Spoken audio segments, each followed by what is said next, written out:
8:55 now. We've been following breaking news in the 13 newsroom as a plane went off the runway at Yeager Airport earlier this morning. 2 people are dead now as a result of that crash landing, and our Chelsea Spears is live on the scene right now. She joins us with the latest breaking developments. Chelsea?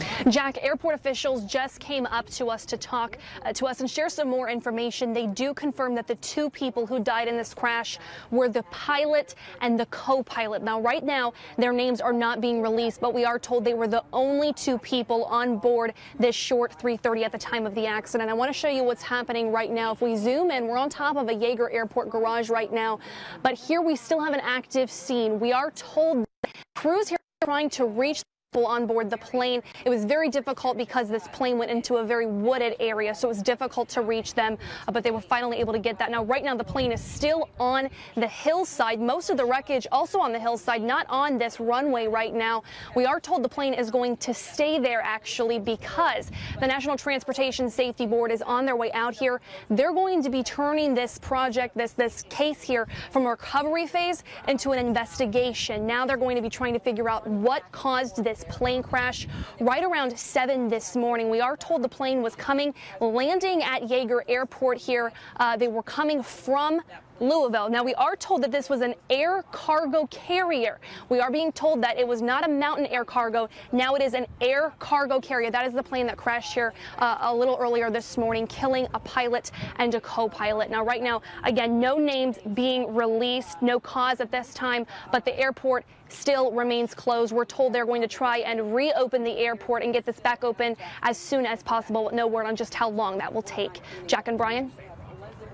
Thank you, Chelsea. Now, Brian, you can tell us more about the route that plane was taking this morning, heading to Charleston. Yes, it was coming out of Louisville, contracted to UPS, and here's the path that we're looking at from Louisville. This is the actual landing area where it made the hard landing. It was an air cargo carriers. Earlier we reported Mountain Air. That is incorrect. It is air cargo carriers, as being confirmed now by the folks at Yeager Airport. It was approaching on runway 5, so it was coming in essentially over downtown Charleston and then attempting to make the landing there.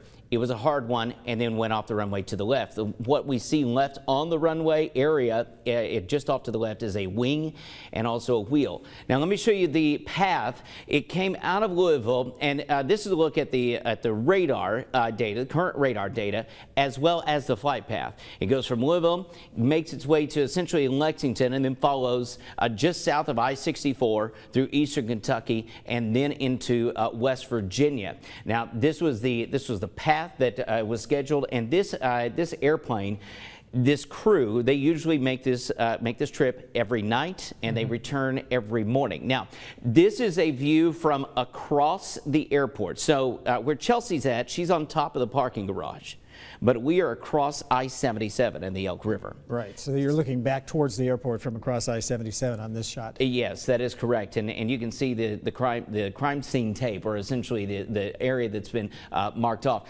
And everything that we know, and I know from people who are down below and people who are up above, and what we heard was they were having to access essentially this by four-wheelers, they're ATVs to get here. Well, you can see, Chelsea mentioned that it's in a very wooded area, and you can't see the wreckage because of all of the trees right now from either angle that we have a shot from. And we're going to go back over to Chelsea now at the airport for the latest on what she has. Chelsea?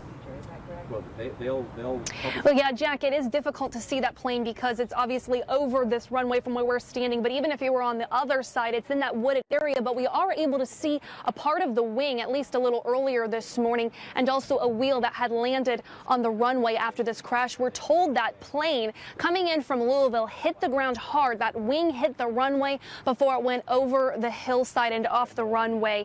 Again, that was an air cargo carrier. The pilot and co-pilot confirmed dead to us this morning. Right now, no names are being released. We're not even told where they're from at this point, but the NTSB is investigating what caused this crash a little earlier here this morning, and we are told that the airport is working to get these runways back open and the airport back open to the public as soon as possible. Jack and Brian? All right, thanks, Chelsea. Now we're going to have a complete wrap-up on everything coming up on 13 News at noon, but for those of you who would like to follow us right now, you can go over to Facebook. Yes, we're going to do a Facebook Live, and that starts here in just the next few seconds.